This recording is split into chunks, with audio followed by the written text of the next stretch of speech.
How much should you keep in an emergency fund? 3 months? 6 months? A full year? The honest answer is that a single number cannot do the thinking for you. An emergency fund is not a badge of financial success. It is cash set aside for surprises. A repair, a medical bill, a broken phone, a gap in income, or any expense that would otherwise push you toward expensive debt. So instead of copying a number from the internet, use 3 questions to build a target that fits your real life. First, what would one difficult month actually cost? Write down the expenses that keep your life functioning. Housing, food, utilities, transport, essential insurance, minimum debt payments, and any dependents you support. Do not begin with your entire lifestyle budget. This is your stability number, the amount that lets you keep the basics running if income suddenly slows or stops. For someone with predictable work, strong job security, and few people relying on them, that number may be a relatively modest first target. For someone with variable income, freelance work, a single-income household, health risks, dependents, or a job market that takes longer to re-enter, the buffer may need to be larger. That is why the same 3-month rule can be too small for one person and unnecessarily intimidating for another. Second, how reliable is your income? Imagine a scale. On one end is a regular salary that arrives on the same date each month. On the other is income that moves around. Commission, freelancing, contract work, seasonal work, business income, or hours that can be cut without much warning. The less predictable your income, the more useful it is to build a bigger cash runway. This is not pessimism. It is simply matching your safety net to the size and frequency of the gaps you might face. You can also look backward. In the last 2 years, what unexpected costs showed up? A car repair, a move, a medical cost, a device replacement, a period between jobs. Your past surprises are often more useful than a generic online rule. Third, what else could protect you, and how quickly can you access it? Some people have reliable family support, insurance, stable benefits, or a second household income. Others do not.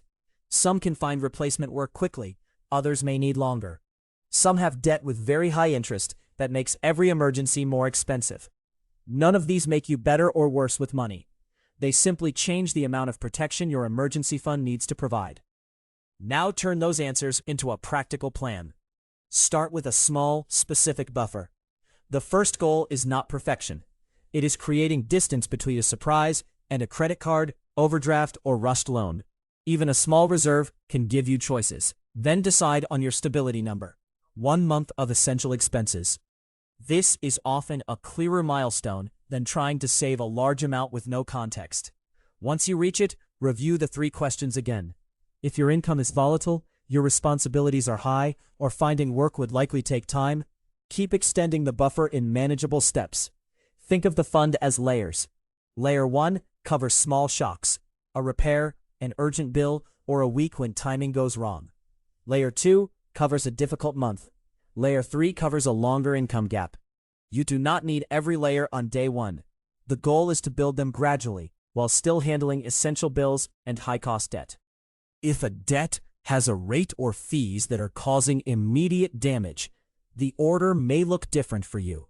This is a framework, not a command.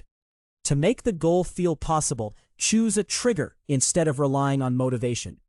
You might move a small amount after each payday, send part of a one-off payment to the fund, or make a rule that every refund, bonus, or side income payment adds something to the next layer. The amount matters less at first than making the transfer happen consistently. It also helps to give the fund a name that matches its job. Emergency fund is clear. Future freedom can work too. The label should make it harder to confuse this money with a holiday fund, a new phone fund, or ordinary spending money. If your income is irregular, think in percentages or in good month rules rather than a fixed monthly transfer that only works when business is perfect. When a stronger month arrives, add a planned share to the buffer before lifestyle spending expands. During a weak month, the goal may simply be to protect the buffer you already have and separate a true emergency from a predictable expense. Annual insurance, routine maintenance, birthdays, holidays, and known travel are not surprises.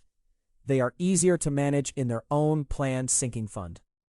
The emergency fund is for the costs you did not know were coming, or the income disruption you could not plan on. Where should this money sit? Usually somewhere safe, accessible, and separate enough that it doesn't get quietly spent on ordinary shopping.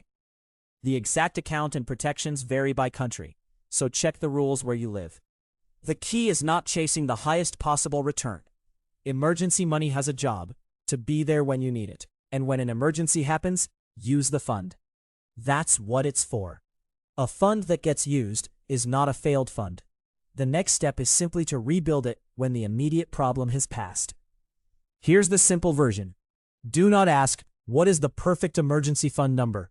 Ask, what could disrupt my income or essential expenses, and how long would I need to recover? Start small. Build one layer at a time. Match the target to your own risk, not someone else's highlight reel. Your emergency fund is not meant to make life predictable. It is meant to give you room to respond when life is not.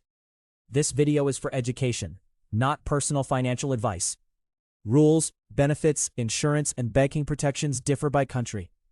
Consider a qualified local professional for guidance on your own situation.